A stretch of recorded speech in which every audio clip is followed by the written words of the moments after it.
Masa sama suaminya, bapak anak-anaknya dia tidak berbuat baik? Masa nih orang yang dulu muda, kerja capek buat anak, sekarang anak mau tinggalkan dia? Enggak. Mereka bergaul karena Islam dan diperintah untuk berbuat baik. Maka prinsip pertama membangun rumah tangga itu takwa. Bertakwa kepada Allah. Oleh karena itu tatkala seorang hendak menikah, kata Nabi SAW, perempuan itu dinikahin karena apa aja? Nah, karena 4 hal. Siapa yang mau jawab? Nah, fadhal. Mana mic-nya? Kasih mic-nya. Ini yang kecil-kecil jangan ngomongin masalah kriteria istri. Mereka mau musyawarah juga, mau kerja kelompok jemaah. Nah. Assalamualaikum warahmatullahi wabarakatuh. Waalaikumsalam warahmatullahi wabarakatuh. Izin menjawab. Siap. Pertama, karena kedudukannya. Karena kedudukan apa nih? Nasabnya. Ya. Siap. Lalu kecantikannya. Karena kecantikannya. Hartanya. Hartanya. Terus terakhir agamanya. Agamanya. Ini udah nikah. Siapa namanya? Nabil. Nabil. Nabil waktu nikah pilih yang mana? Belum nikah. Oh, mau pilih yang mana ini? Agamanya. Agamanya. Nggak empat-empatnya. Empat ya, kalau bisa. Berat kayaknya. Bonus. Masya Allah. Fadhol Nabil, maju ke depan. Kasih hadiah. Masya Allah. Anak kasih 2 buat Nabil, 1 buat Nabil, 1 buat harimnya nanti kalau Zuhad. Masya Allah, barakallahu fikum. Nah, ada yang mau ngambil mantu Nabil ya mah? Iya, karena 4 hal. Karena darah bangsawan, karena nasabnya mulia. Yang kedua, karena hartanya. Yang ketiga, karena kecantikannya. Yang keempat, karena agamanya. Kata Nabi SAW, fadfar bidzatid din taribat yadak. Kalau engkau ingin punya rumah tangga yang indah, yang penuh dengan kebahagiaan, yang penuh dengan kebahagiaan dan kedamaian, bukan cuma bahagia tapi bahagia, damai, tentram, fadfar bidzatid din, cari yang agamanya baik. Tuh perempuan gak akan selingkuh ditinggal suaminya. Tuh perempuan akan jaga kehormatan dirinya. Tuh perempuan akan taat dan nurut. Tapi kalau menikah karena cantik, berapa lama kecantikan perempuan itu bertahan? Bapak-bapak yang sudah nikah ini, istrinya sampai kapan cantik? Sampai sekarang? Oh, Masya Allah, masih. Tapi istri tetangga lebih cantik, Ustaz. Rumput tetangga lebih hijau dari rumput sendiri. Kecantikan itu, kecantikan perempuan itu bertambah apa berkurang? Bapak-bapak, bertambah apa berkurang? Diem bapak-bapak, takut dia. Nah, terus terang lah. Bertambah apa berkurang? Berkurang kan semangat bapak. Turun bapak. Oh, Masya Allah. Iya. Marah. Oh, nggak setuju ibu. Padahal benar kan pak? Jujur bapak ini. Iya, kecantikan perempuan itu turun. Bahkan ini ada sebuah rahasia yang Anda sampaikan kepada bapak-bapak dan ibu-ibu. Rahasia, seorang itu melihat sesuatu yang belum dia miliki tidak dalam wujud aslinya. Seorang melihat sesuatu yang belum dia miliki itu tidak dalam wujud aslinya. Dia melihat dengan emosi. Contoh, seorang yang kepingin mobil. Ada yang kepingin mobil, mungkin apa mobil yang bagus-bagus di sini? Mini Cooper umpamanya. Ada Mini Cooper, setiap lewat mobil itu, ya Allah, kapan aku punya? Lewat lagi kapan? Sampai dia beli ya, Ma. Ketika dia beli, dia taruh di garasinya. Bagaimana perasaan dia? Seneng. Dia liatin tiap hari, sehari, 2 hari, dimandiin, dibersihin. Dapat sebulan, bagaimana perasaan dia? Biasa aja. Biasa. Begitu pula dengan istri yang cantik. Sebelum menikah, baru lewat depan rumah, Allahu Akbar. Ya Allah, anaknya siapa ini? Lihat sandalnya cantik. Jangan lihat orangnya, sandalnya. Allahu Akbar. Ini sandalnya fulanah, kata dia. Setelah menikah, Sebulan 2 bulan dilihat istrinya, kok biasa-biasa aja ya. Istrinya keluar dari kamar mandi pakai anduk doang, biasa aja. Padahal kemarin tidak. Begitu pula kita dalam kehidupan rumah tangga. Kenapa Nabi SAW mengatakan cari yang agamanya baik? Karena kecantikan dalam beragama bisa nambah. Tapi kalau kecantikan fisik, ya mau dirawat kayak apa, keriput ya keriput. Karena sudah tua dia. Bertambah umurnya, dia mau pakai bedak, mau 2 cm, mau 3 cm, ya udah dia bakal tua. Itu yang namanya kecantikan fisik. Tapi kalau kecantikan agama, tambah hari bisa bertambah. Nih istri ana Ustaz, waktu ana nikah dia cuma sholat 5 waktu. Sekarang 5 waktu plus sholat duha, plus sholat malam, tambah cantik. Ketika ana nikah Ustaz, dia biasa-biasa aja. Sekarang jadi nurut Ustaz. Di sini suami akan semakin cinta. Kalau cuma melihat wajah, banyak di luar sana yang lebih cantik dari dia jemaah. Banyak di sana. Dan selalu tadi rumput tetangga lebih hijau dari rumput sendiri. Padahal tetangga juga ngelihat istri kita sama kayak gitu. Kok kayaknya lebih cantik istrinya fulan. Maka ingat, menikah karena takwa kepada Allah Azza wa Jalla. Ahibati fillah, di surat At-Tolaq dalam Al-Quran, Anda mau tanya nih, Al-Quran itu terdiri dari berapa surat? 6. Ayo. Angkat tangan yang mau jawab. 114, Masya Allah, kasih hadiahnya. Kirim ke sana, Masya Allah. Barakallahu fikum. Ibu-ibu, Al-Quran terdiri dari berapa surat? Mak-mak, diam aja. Yang diterjemahkan surat Yasin, Al-Fatihah, sama apa lagi? Al-Waqi'ah, Ar-Rahman. Al-Quran itu 114 surat. Al-Quran ini surat cinta dari Allah kepada kita, supaya kita hidupnya bahagia.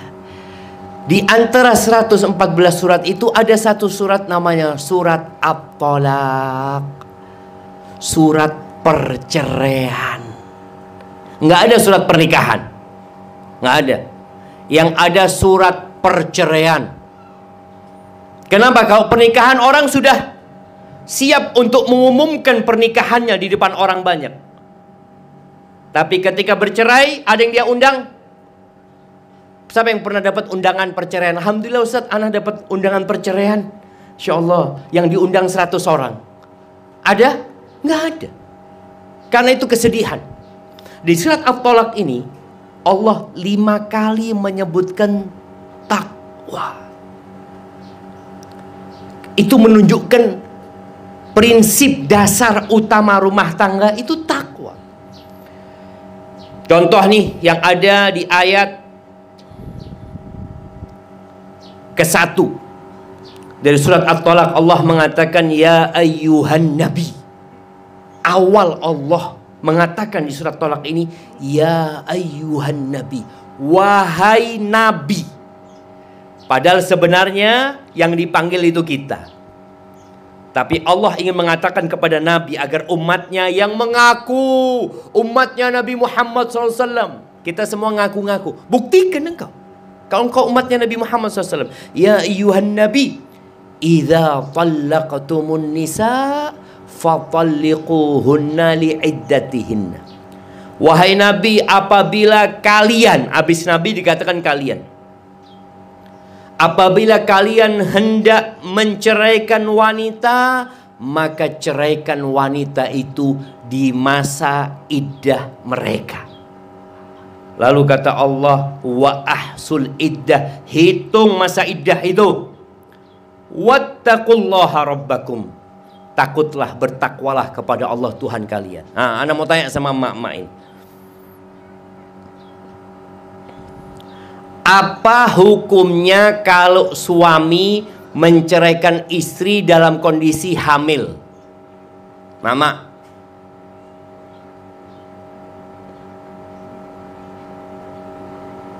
Ibu-ibu, apa hukumnya? Ini udah nikah berapa tahun? Apa hukumnya suami menceraikan istri dalam kondisi hamil? Zalim nggak suaminya? Ibu-ibu, suami menceraikan istri dalam kondisi hamil, suami zalim apa enggak? Zalim. Bapak-bapak, apa hukumnya bapak menceraikan istrinya dalam kondisi hamil? Zalim apa enggak? Zalim. Padahal itu yang sunnah. Bayangin kan? Itu yang sunnah. Kenapa itu dikatakan sunnah? Karena ini berkaitan dengan masa iddah. Jadi suami yang menceraikan istrinya dalam kondisi hamil itu nunggunya lama, supaya suami mikir, masa engkau ceraikan istrimu? Itu anakmu ada di perut dia. Kalau kondisi hamil, umpamanya hamil 2 bulan, diceraikan sama suaminya, iddahnya berapa bulan? Sampai lahir. Sampai lahir iddahnya. Jadi suami ini memang disuruh menceraikan dengan berpikir dia. Jadi menceraikan yang sesuai dengan syariat itu menceraikan istri di masa iddahnya, yaitu istri ketika hamil. Sedangkan masyarakat beranggapan zalim ini, masa istrinya hamil diceraikan, kemana perasaannya, kemana imannya? Padahal itu yang sesuai dengan agama. Agama ini nggak pakai perasaan, pakai apa? Perintah Allah. Baik. Yang kedua, menceraikan istri dalam kondisi suci, belum dihubungin. Itu sunnah. Jadi dalam Islam itu bukan marah cerai, enggak. Suruh mikir, bener nggak ini sudah layak diceraikan? Oh ternyata belum Ustaz, dia lagi datang bulan, nggak boleh diceraikan. Kalau dia menceraikan, zalim dan berdosa, dan dia perlu merujuk istrinya. Kemudian, jadi yang sunnah itu menceraikan istri dalam kondisi hamil atau menceraikan istri dalam kondisi suci, belum disentuh, belum dihubungin. Kalau dia sudah dihubungi, nunggu. Jadi suami ini marah sama istrinya. Naudzubillah, di masyarakat kadang-kala jamaah, malam hari habis dihubungi, pagi diceraikan. Itu ada di masyarakat. Ini yang zalim engkau. Kalau engkau niat menceraikan istrimu, tunggu dulu. Engkau memang benci, nggak suka, tunggu dulu. Tunggu kapan? Tunggu dia suci dan engkau tidak hubungin, baru engkau katakan, aku ceraikan dirimu. Tapi kebanyakan kita karena nggak belajar agama lagi. Orang menikah karena suka, bukan karena takwa. Itu yang terjadi di masyarakat, berantakan. Nah, Allah katakan bertakwalah, takut sama Allah kalian. Memang tetangga nggak tahu bagaimana dia menceraikan istrinya, tapi Allah tahu bagaimana ketika dia menceraikan istrinya. Kemudian Allah katakan waman yattaqillah di ayat kedua dari surat At-Talaq. Allah sebutkan lagi takwa. Waman yattaqillah yaj'al lahu makhrajan. Nih, dalam rumah tangga mesti ada masalah. Siapa rumah tangganya yang nggak ada masalah? Semuanya. Rumah tangga Nabi SAW piring pernah pecah. Jadi kalau bapak-bapak, ibu-ibu di rumahnya pernah piringnya pecah, aman insya Allah. Makanya kalau nggak kepingin pecah, ganti piringnya pakai piring plastik. Jadi kalau lihat istrinya suka marah, udah kasih piring plastik. Fadhol. Allah katakan, waman yattaqillah yaj'al lahu makhrajan. Barang siapa bertakwa kepada Allah, pasti Allah kasih jalan keluar. Jadi ketika ada masalah, kemana seharusnya kita lari? Ke Allah. Minta sama Allah Azza wa Jalla. Kadangkala perceraian tidak bisa dihindari. Sebagian perempuan kalau diceraikan oleh suaminya stres, depresi. Dia kebingungan, gimana Ustadz, anak-anak Ustadz. Anak ini hanya ibu rumah tangga. Waman yattaqillah yaj'al lahu makhrajan. Barang siapa bertakwa kepada Allah, pasti Allah kasih solusi. Rizki wa yarzuqhu min haitsu la yahtasib. Allah kasih rizki dari arah yang tidak disangka-sangka. Kebanyakan kita itu berpikiran rizki itu dari siapa? Dari suami. Sebagian kita berpikir rizki anak karena anak bekerja keras, karena anak seorang insinyur, karena anak orang yang pintar, karena anak punya perusahaan. Ingat yang kasih rizki Allah. Berapa banyak yang punya ribuan perusahaan bangkrut. Orang yang bertakwa tenang hidupnya. Suaminya mati, mungkin suaminya mendolimin dia, dia bertakwa kepada Allah, Allah kasih solusi. Ada perempuan-perempuan yang suaminya tidak memberikan nafkah. Gimana Ustaz menghadapi suami kayak gini Ustaz? Bertakwa kepada Allah. Kalau engkau terus nuntut sama suami, kalau suami ngasih alhamdulillah. Biasanya yang ada berantem, kesian sama anak-anak. Wa man yattaqillah yaj'al lahu makhrajan wa yarzuqhu min haitsu la yahtasib. Allah kasih rizki dari arah yang tidak disangka-sangka. Di antara rizki dari arah yang tidak disangka-sangka itu ya hadiah. Mungkin orang tua mati, rizki apa enggak jamaah? Orang tua mati, warisan ini alhamdulillah. Kalau bicara sedih, naam, tapi di situ ada rizki yang tidak disangka-sangka. Kadangkala orang tua anaknya mati, anaknya orang kaya mati, belum nikah anaknya. Siapa yang mewarisinya? Bapak sama ibunya. Yang jelas serahkan sama Allah Azza wa Jalla. Terus Allah juga mengatakan waman yattaqillah, di ayat keempat Allah katakan waman yattaqillah yaj'al lahu min amrihi yusra.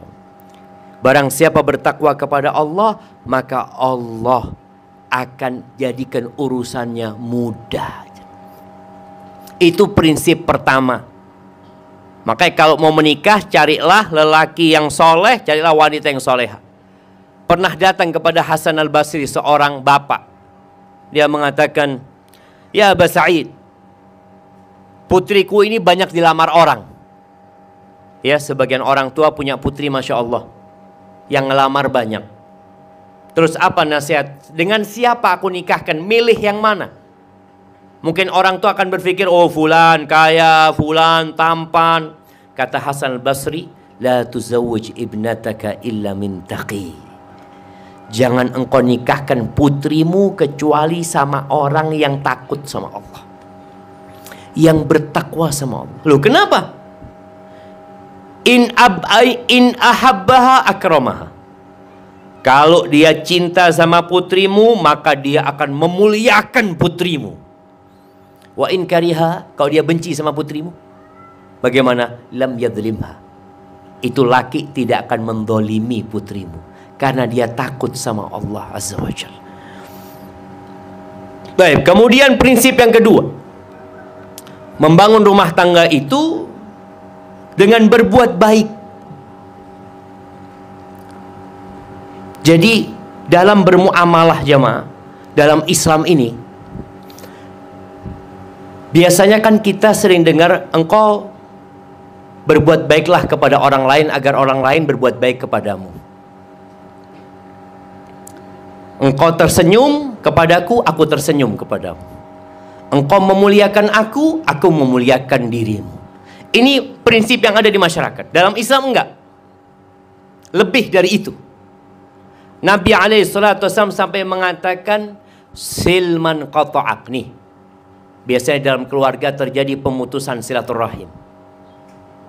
Fulan enggak lagi menegur kita. Kadang-kala masalah-masalah harta. Kata Nabi SAW, sambung yang memutuskan hubungan kepadamu. Yang terjadi banyak di masyarakat, engkau berkunjung ke rumahku, aku berkunjung ke rumahmu. Engkau kirim parcel buat aku kirim parcel kepadamu. Biasanya seperti itu. Kata Nabi SAW, sambung orang yang memutuskan hubungan. Yang nggak mau menegurmu, nggak mau datang ke rumahmu, nggak mau telepon engkau yang telepon. Nggak ada urusan, Ustaz dia lebih muda, seharusnya dia yang tahu diri. Nggak ada. Memang dia harusnya kayak gitu. Tapi bagaimana ketika dia memutuskan hubungan? Kita katakan selamat tinggal. Lah, Islam nggak kayak gitu. Sambung orang yang memutuskan hubungan samamu. Wa ahsin ila man asa'a ilaik. Dan berbuat baiklah kepada orang yang berbuat buruk kepadamu. Ini Islam. Jadi dalam berumah tangga, jangan selalu mengatakan, kadang-kala seorang perempuan mengatakan, Ustaz, hadis-hadis yang berkaitan dengan taat sama suami. Itu kalau suami baik, Ustaz. Suami kayak gitu, na'udzubillah, anak nggak mau nurut sama dia. Ini terjadi dalam rumah tangga. Padahal nggak kayak gitu prinsipnya. Suamimu berbuat buruk kepadamu, engkau berbuat baik sama dia. Ini perintah Allah. Apa kata Allah Azza wa Jal? Idfa' billati hiya ahsan. Balaslah keburukan itu dengan yang lebih baik. Ini prinsip Islam. Jadi orang berbuat baik sama kita, kita berbuat baik sama dia, ya memang biasa. Tapi orang berbuat buruk sama kita, kita berbuat baik sama dia, ini spesial jamaah. Allah mengatakan wala tansawul fadla bainakum. Kalian dalam kehidupan rumah tangga jangan melupakan keutamaan di antara kalian. Melihat kepada kelebihan bukan melihat kepada kekurangan. Ya, sering ana sampaikan, istrimu bukan bidadari dan engkau bukan malaikat. Enggak. Makanya Nabi SAW mengatakan la yafraq mu'minun mu'mina. Jangan seorang suami yang beriman benci sama istrinya beriman. Istrinya beriman, bertakwa kepada Allah, cuma namanya perempuan, ada yang cerewet. Bapak-bapak, ada yang istrinya tidak cerewet? Bapak-bapak, kayaknya senyum-senyum semua. Nah, ibu-ibu ada yang nggak cerewet di sini? Alhamdulillah, bapak-bapak harus bersyukur istrinya cerewet. Anak-anak kita bisa ngomong karena siapa? Karena emaknya cerewet. Coba emaknya diem, nggak bisa ngomong tuh anak. Karena bapak-bapak ngajak ngomong anaknya jarang. Emak-emak ini anaknya belum bisa ngomong, masih digendong, diajak ngomong aja. Aduh, kok cantik ya ini itu, si anak melongo lihat emaknya. Itu emakmu, alhamdulillah. Jadi wajar yang seperti itu. Kata Nabi SAW, jangan benci istrimu yang beriman. In kariha minha khuluqan, kalau ada perilaku istrinya yang tidak dia sukain, selama tidak melanggar agama Allah, ya hanya untuk pelayanan. Kadangkala suami datang, istri masih pakai daster ya. Datang, ya Allah, ini istri apa ART ini, dilihat kadangkala seperti itu.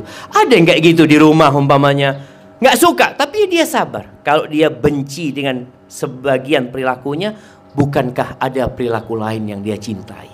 Maka melihat kepada kelebihan. Kemudian jamaah yang ketiga, Allah mengatakan fa imsakun bima'rufin au tasrihum biihsan. Dalam berumah tangga ini nggak boleh ada KDRT. Islam nggak kenal KDRT. Kalau engkau mau jaga istrimu, lanjutkan pernikahan dengan cara yang baik. Tapi kalau memang tidak bisa dilanjutkan, maka ceraikan dengan cara yang baik. Tidak harus berantem, tidak harus pukul-pukulan. Sedih jamaah ketika kita melihat ya berita, ini dua orang sejoli, Masya Allah. Awalnya dikatakan ya rumah tangga yang harmonis, tahu-tahu istrinya gugat cerai di pengadilan karena suaminya KDRT. Suaminya juga melaporkan di pengadilan, istrinya juga KDRT.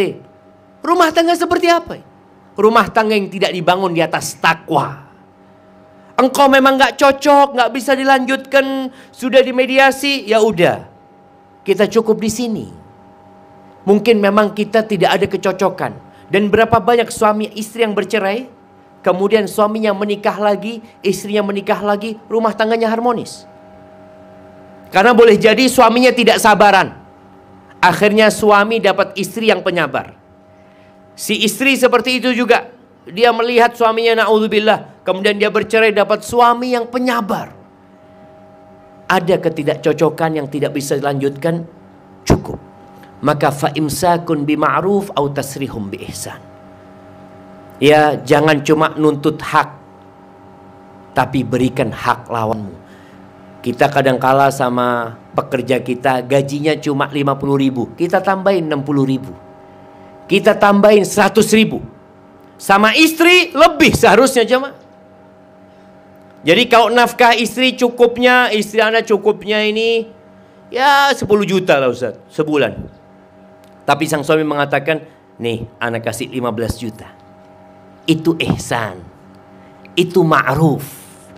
Ada hal-hal yang bukan kewajiban suami, Umpamanya orang tua istri sakit, diopnam di rumah sakit,